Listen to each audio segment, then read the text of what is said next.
Okay, we're recording. Okay. Okay, so it is 7:01, March 13th, 2025, and we'll call the meeting to order. Pledge of Allegiance.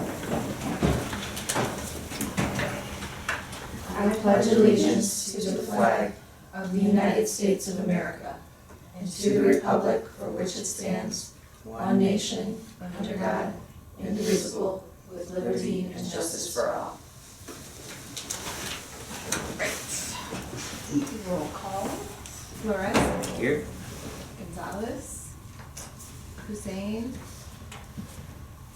Jost. Here. Mesa Jack. Here. Pelletier here. Puzo. Here. Thank you. And then Mr. Carlotta comes in.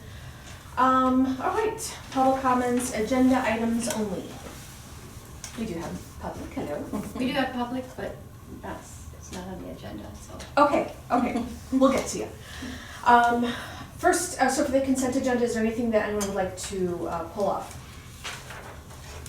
I would actually like to make a comment about each of the items on the consent agenda, Then so, we will I don't do know. it separately. Yeah, that might be easier. Okay.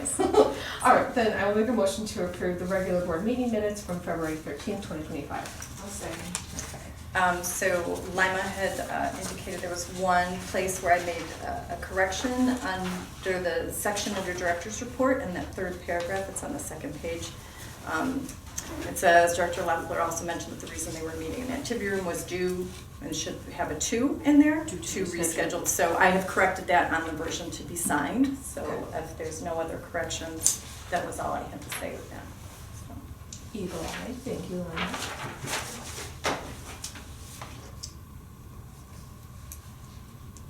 Do you want to vote on it? Yeah. Do you want me to write as amended for that one? Yeah, and you can do that right next. All those in favor of approving the minutes from February 13th, 2025, say aye. Aye. Any opposed? Thank you. Next, I will make a motion to approve the February 2025 financial statements. I'll second. Thank you. If anyone has any questions, I'm happy to answer those, but I did want to point out on the income statement, which is the thing that lists all the different accounts and the revenues. We were discussing passports today and setting up different bank accounts and those kinds of things for acceptance of passports, and we realized that the income that we have been getting from passports since we started doing it has been going into the book sale receipts as opposed to miscellaneous, which was where we were going to put it initially. So if you notice, if you look at the income statement, I budgeted for getting $15,000 in miscellaneous income because I knew we were going to be accepting passports, and so I anticipated getting that much money, but I think that Bridget has been coding them wrong when she puts them into the, or not coding them wrong, but putting them into the income statement incorrectly. So we have reached out to her to fix that. So she actually started doing it, we think, in either November or December. So going forward, that money will either be in the miscellaneous income, or we are actually setting up the passport acceptance accounts as well. Okay. So I just wanted to point that out. That doesn't affect any of the income itself. It's just, it wasn't going into the, wasn't being credited to the right account, so we're getting that straightened out. Okay. And Thank you for bringing that up. yeah, that's all I had with that. And so if anyone has any other questions about the financials.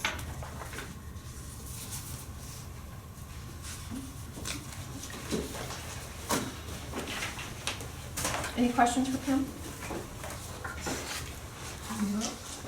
Okay, we'll go down to the February 2025 financial reports. Gonzalez? Yeah, no, you just walked in. Jost? Yes. Mesa Jack? Yes. Pelletier, yes. Puzo? Yes. Flores? Yes. All right. Next, president's reports. First, a quick reminder, if you have not already, there should have been an email going out reminding everyone to fill their statement of economic interest. That is something everyone will have to do annually. If you didn't get it in your regular email, check your junk email, because Courtney got hers on her junk email. Mine came in my regular email. But Yeah. I did mine today. Yeah. Yeah, so just make sure you. And even though you're not running again, this is for 2024, so you do need to fill it out. Oh, yeah, I just want to make sure, so, that question has come up in the Oh, past, sure, so. yeah, yes.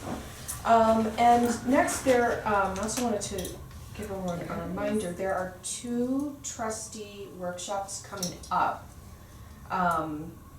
One is on April 12th, they're both Saturdays. So they're webinars, 10 to noon. The April 12th one is social media guidance to library trustees, which in this day and age that might be helpful. And I believe that is the same presentation that I have given you printouts for in the past, so I think it's from Julie Tappendorf from Ansel Link, and so I've seen her speak on this a couple of times, so I don't think anything has changed, but it's always worthwhile to hear Yeah. her speak, and that's a good presentation for those of you that might not have seen it. And then the Saturday one, Saturday, May 10th, that is belonging in community, how libraries and library trustees build belonging in community. So those 2 are still open. I think if you were to register for all 3, I think you would get the recording sent to you after. You get the recording sent to you Right. if you register. Because the other one was in, was this March 8th? Is that the past year? Yeah, that was a couple. Sustainability, a core value of libraries. So Pam did send that email out, and the register link is on there. You do have to register with your own card. Would people send receipts to you? Yes, yeah, Guys? it's Reimbursement easier and everything. if people can register individually, Yeah. because just the way that ILA does it, but then the library will reimburse you, so Yeah. just let me know and send me the receipt. and we Yeah. can make that So, happen. worth checking out if, you know, and again, if you can't tune in live, you get the recording that you can also tune in later, so. And if you don't have that email, let me or Pam know, we can forward that over. Okay, so committee reports, finance, we covered, February, yeah, yeah, we did. Facilities, we will be talking a little bit about facilities with the updates we have. Policy, I understand, we have a meeting coming up. There will be a meeting, yes. Right. I promise. Yeah. Okay, and so we're to staff reports. Is there anything you would like to highlight? So, you know, if anyone has any questions about my written report or anything that the managers mentioned in their written reports, please let me know. I did also include a general kind of timeline for what's coming up in terms of board vacancies and that kind of thing, and how the board wants to handle that That was helpful. going forward. So I just wanted to make sure that we have a quorum for the next few meetings, especially as, you know, elections come and people resign and stuff off and that kind of thing. So, like I said, I just pulled this together as some information for the board going forward. Yeah. I don't think I have anything else to add to my written report unless anyone has questions. Notice the elevator went out of service again. Yes, it did. They're pretty responsive, so that's good. And it's been longer in between times that it's gone out now, so I'm hopeful that, and I don't know, this last time I don't know exactly what the issue was, so I'll need to, Ed's on vacation right now, and Gaka is dealing with them some things, so, yeah.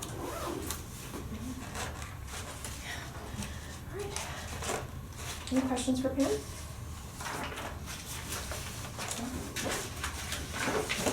So, we are moving on to unfinished business, so we're going to talk a bit about the bathroom renovation. And the written notes were very helpful, helped us see why the decisions were made. So,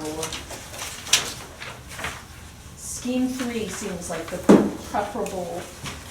Yeah, as I said, I met with Tiffany and Dan and Ruth, who I believe is the young designer they have working with them on this project as well.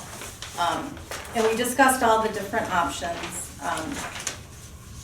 Obviously, the existing one, there's a couple that didn't really change much. There was some concern about sightlines, especially once they made the bathrooms ADA compliant, that you would be able to see and, you know, people standing at the urinal with bathrooms remaining in the locations they are. So, as you can see, we're moving forward with the option that flip-flops where the women's and the men's bathrooms are. The corridor will be wider. The stalls are ADA compliant within there, so all new finishes. So I met with Tiffany and Dan, we settled on that. Scheme 3 is the one that we'll kind of pursue going forward. They are in the process of getting more detailed plans together and working with John to get a better idea in terms of cost. And then I anticipate that at the April board meeting, there'll be something for the board to consider and to potentially vote on and moving forward with the project altogether. And at which point we would get Shales more involved, and they would help with the bid documents and that kind of thing. So right now, any construction with anything was not slated to begin until after August, or after summer readings, so starting in August. Yeah, and then we haven't really talked about how like floor coverings and all the different things will fit in together, but really the bathrooms is the main thing. So once we kind of determine the timeline of that and the cost, then we can move forward with the other things like the cover replacement. But I just wanted to fill the board in on where we were at with that. Like I said, Tiffany was going to try to get some stuff by tonight, but you know that didn't happen. So they said by April there shouldn't be a problem. You know, they'll have more information and more detailed drawings and that kind of thing, and we'll have a better idea in terms of cost. So without going out to bid, I think unfortunately, whereas you know the YS renovation, it was nice. We hit that sweet spot with COVID and supply chain, and we really got a lot more bang for our buck. I think that we're going to be in trouble. Yeah. With construction costs because of the tariffs that the Trump administration is putting on other countries, taking off, those kinds of things. So I've seen a lot of discussions about how much more expensive things are in terms of like construction materials and those kinds of things. So just have to kind of see what happens and see how that shakes out. But you know, hopefully, fingers crossed that we'll be able to redo the bathrooms this year. So. And we're widening the hallway for ADA compliance. We think, yes, basically. I mean, right now you can't turn around in that hallway if you have a wheelchair. I mean, we're not sure that you'd be able to with even widening it, but it is more narrow than ADA. So right now, so.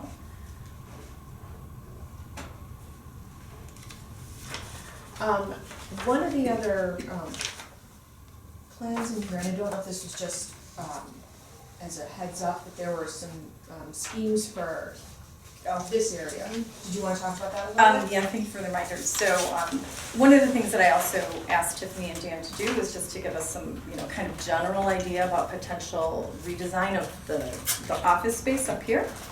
And so they did do that as well. And it's not as much detail, and I wasn't planning on necessarily pursuing any of this. This was more just for our own information going forward, and you know, as we kind of plan out what major things need to happen in the building. But while we were talking, Dan mentioned that at least the one scheme, the one that I had circled, said that probably wouldn't take a lot to kind of redesign the spaces so they would be a little bit more useful for everyone and wouldn't be too overly expensive. So when they were talking to John about some of the bathroom stuff, he was going to try to get some idea about general pricing. Okay. If we wanted to move forward more sooner rather than later with redoing the space up here. So so that's what that is. We may choose not to do anything with that, but he said, you know, if we could do it inexpensively, we would want to pursue it sooner rather than later, and I said sure. So because it would be nice to make the admin office and marketing office space a little bit better, because right now, like, the bathroom is just in my office, which really isn't fair to everyone else. And I don't, you know, I mean, people aren't going to necessarily come to my office to use the bathroom, but I mean, to open up the bathroom so that all the people that work up in this floor could use it, make it a little bit, design it a little bit better for our current use of the space. So, but okay.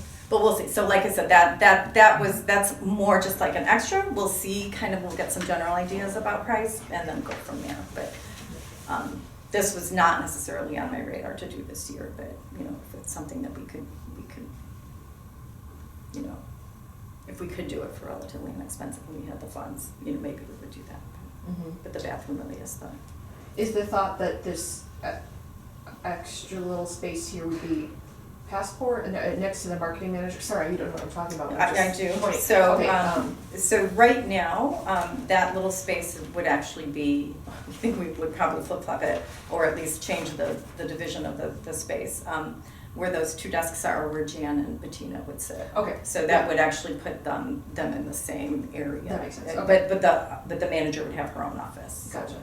Yeah. Okay. And then, as you can see, a lot of the space behind the wall, well, all that space behind the wall is marketing stuff. Right. So, Yeah. we do have to accommodate, the storage and that kind of Sure. thing. That's one of the things that we did lose quite a bit of as we created more spaces for the public. We have less space for, storage of things that. Can you go that way? I I know it'd be more expensive, I'm just Here? asking if you had to have more storage. Like bump out this wall, you're Yeah. saying? Probably not. I did actually, John was out, this must have been before the holidays, he came out and we talked to him about what's behind this door, so if we can all open it up, you can see it if you want.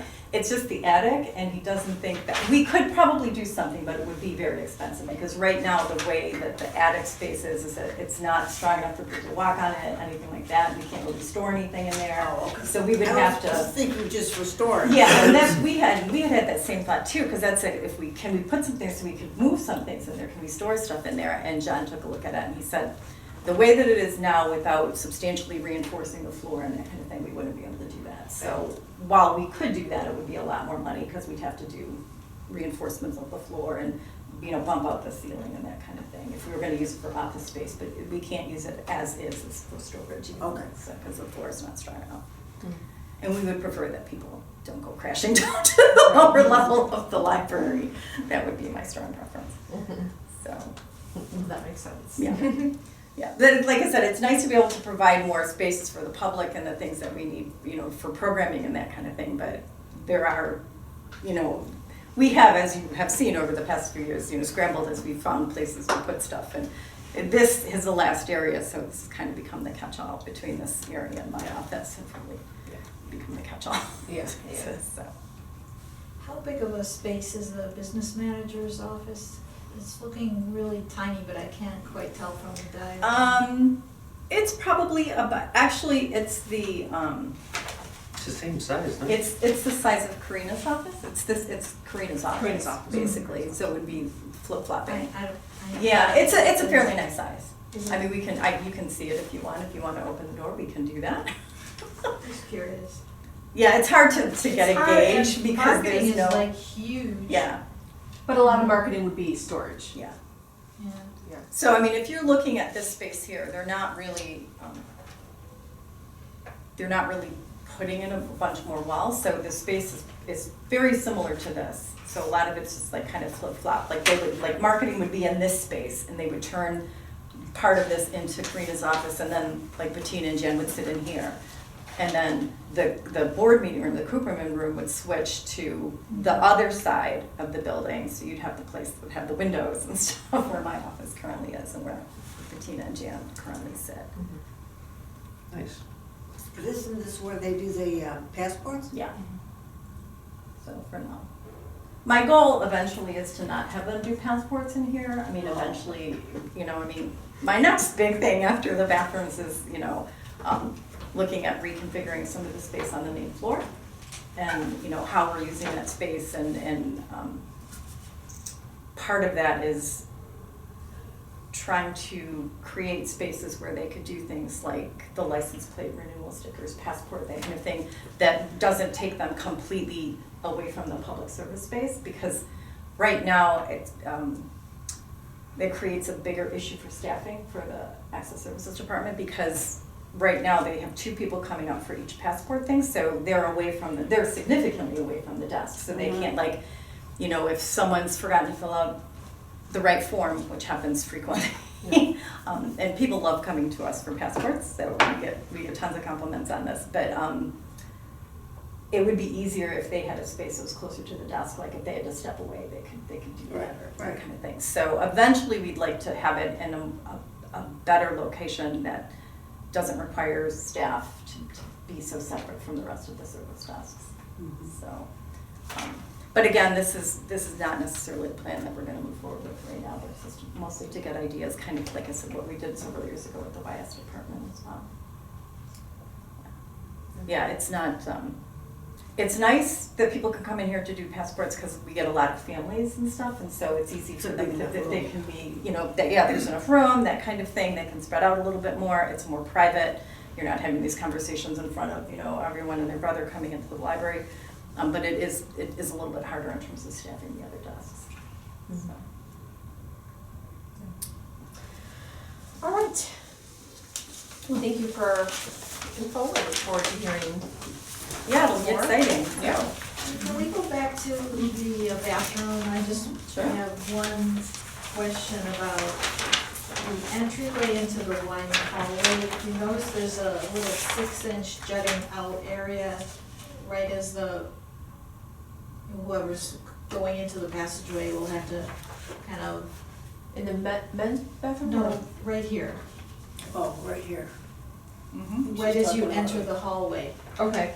Why is that bumped out? It isn't bumped out on any of the other schemes. Seems like we should get rid of that, and then the access to the hallway would be, yeah, yeah. It's on every other one. No. Maybe, am I not looking at the right thing? No? Yeah, what, It's just when you expand the hallway, See, that portion will roll. this right here, is it? Oh, from here to here? yes. It's this thing. Oh. But it's not like real. Which one? Where? Sorry. This section But it's not out here. is bumped out, where in all the others, it goes like this. And then Ah, it's- and then that. And it just seemed Yeah. like, why put something in the way of somebody in a wheelchair going around the corner and into the hall? Do you see it, Pam?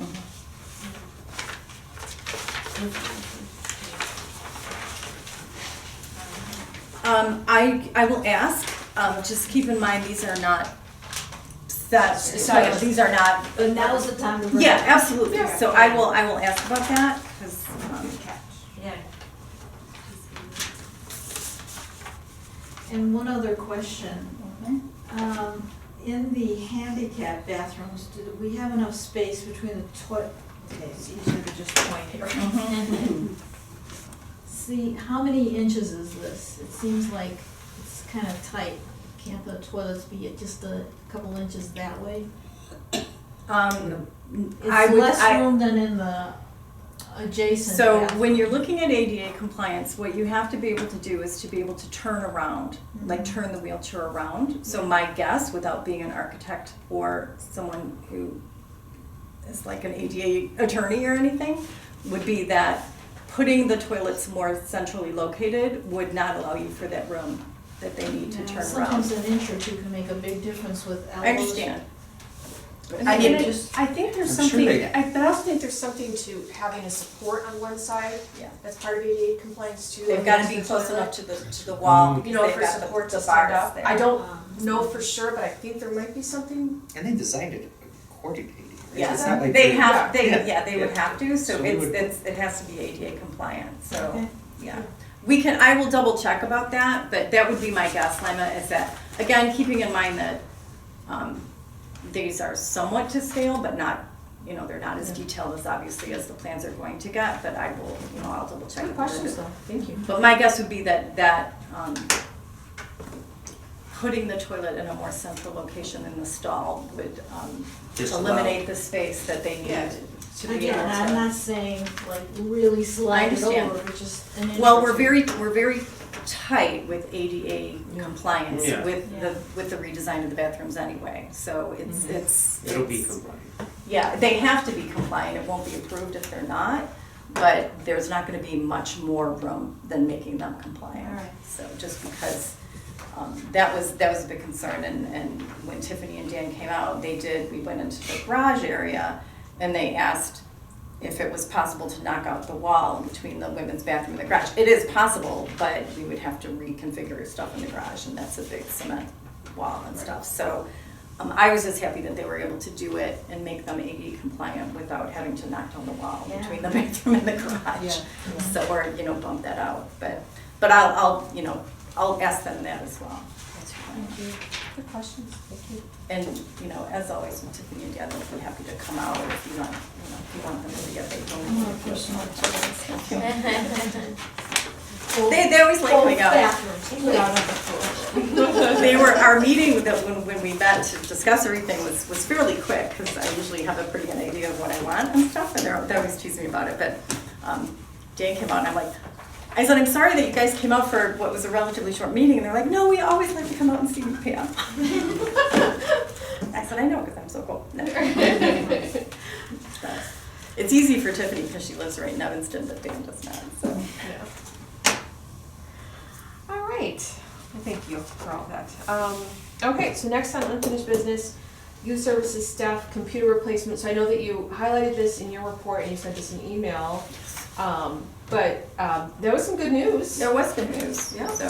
Thanks for listening, Amanda. Yes, thank you. And like I said, it will, I'll do a little bit of comparison shopping with each thing. So, yeah, I think, as I said in my email, one of my emails too, that I believe that it was a combination of, I think there was some big sales going on right at that particular time, but also that we were able to get much better deals with the Lenovo computers, because they have some, Lenovo has some agreement with the nationwide OSG, so they buy in such bulk that they're able to get some really good prices, so. It was Yeah. nice that we got better computers. Yeah, and that's what Brian said. He goes, what you're getting is actually better, you know, than, you know, they're slightly more powerful than the HPs were and stuff. So great. I thought that was great. So yeah. Thanks, Lynn. Yeah. All right. And so special thanks to Leighton for working with OSG and doing all that. It's been nice to have someone that I can just fob that off. I don't want to say fob that off, to delegate that to. So we finished everything up yesterday, and then yeah. So it's been really helpful that there's a point person that can do that, because it's made the whole process a little bit easier. Thank you. All right, so nothing under new business communications. You did put in a little flyer for the Laconia Trustee Banquet that is coming up at the end of May. Yes, so if you are interested, please let me know. And I will get who's ever interested in going, register. So. Sounds good. All right, so we are to public comments, non-agenda items. Hi. Hello. Hello. Do you mind if I move my chair up to the table? So, my name's Janice Cha. I'm a regular user of this library, even though it may be by phone, but I love the library in here pretty often. And I'm here to talk about art in the library, and I will be reading a statement from two other people and then give you my 2 cents as well. So I will start, if you don't mind me reading, because they just emailed it to me, with a patron named Petra Maton. Does anyone know her? I think I pronounced her name correctly. She's an artist. And Petra says, esteemed board members, and I can email this to you afterwards if you want to bring your minutes. Esteemed board members, I'm writing in support of adding both permanent and rotating art to the library, to our beloved Morton Grove Public Library. The library already brings art to the community through events such as the bookmark competition, mini painting exhibit, and a variety of arts and crafts classes for people of all ages. These, however, are short-term and limited in scale. It would be wonderful to have pieces in the building that reflect who we are as a community. We would be able to showcase a range of artistic talents that, as of this writing, have few outlets in Morton Grove. Public art increases a sense of who we are through beauty and an expression of local culture and shared experiences. I would love to see the library become a place to learn visual literacy as well as traditional literacy. In a world where we see so many images every day that influence how we perceive things, it would be great to use images by local artists to tell visitors and fellow Morton Grovers what we have to say. Thank you. So that was Petra. Okay, and then second, my friend Ileana. I don't know, does anyone know Ileana Cardona? Another patron? She lives near here.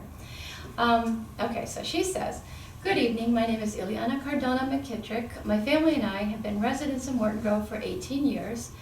I would like to ask board members to consider having local artists represented at our library. Art is vital to a thriving community.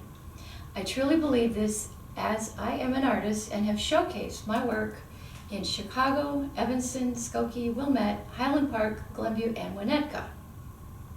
Notice our hometown is not mentioned. I would love nothing more than to share my work with my community. I'm certain I am not the only one who feels this way, so I stand with my fellow artistes. Okay, that was Ileana. And there's Truly here. I'm also a bit of an artist, sometimes more than others, but if I had a place to exhibit, I would probably do more. So my 2 cents is, as Pam mentioned previously, ILA is giving a workshop on how to build belonging in the community, and I think art kind of dovetails with what you might be looking for. My 2 cents is, if you are interested as a board or librarians in getting more people through your doors, an art exhibition or an art display with multiple artists would be almost guaranteed to bring in at least 5 to 10 friends per artist to see the art. In a day and age when funding depends on library traffic, or may depend on library traffic, adding something like an art display would seem to make sense to me. Not only that, it would also enrich the environment for your patrons, because I've noticed that it's pretty blank on the walls downstairs, a lot of gray. So that's my 2 cents. Any questions? Thank you for coming and sharing your piece and sharing Petra and Ileana's statements as well. Yes. Do you want me to email them to you? If you could email them to me, Jim, Okay. and then I can make sure that the board gets them. Okay. So it's pleffler@mgpl.org. Got it. So, or you can just email me them through the website, either way. Okay. But, and then I'll make sure the board gets them too. Happy That to will do be so. helpful as we talk about, the future of the building and, Yeah. what spaces we want to work on and stuff. Mhm. Awesome, thank you. Thank you. I have a quick comment as well. I'm Kim Moldovsky. Some of you know I'm actually running for trustee. I got my car emissions tested the other day and they told me I had to renew my sticker, and there was a long line outside of the facility, and I thought, oh, okay, and waited for a minute, and then I thought I could probably do this online at home. And then on the way home, I'm like, no, I think I can do this at the library. And it was so fast, so easy. Walked away with my sticker. It was great. Made an Instagram reel about it. Yeah, so that's definitely something I'll be talking about. As part of my campaign, I've been trying to talk to a lot of people in the community, and I think that got some of the conversation about art going on. And I'm happy to share other feedback I've received as well. A lot of positive things, for sure. People really like the library for co-working, for programming, for, books, movies, library things, and lots of good things. Thank you, Kim. Always appreciate hearing all the comments. So thank you both for taking the time out of your evenings.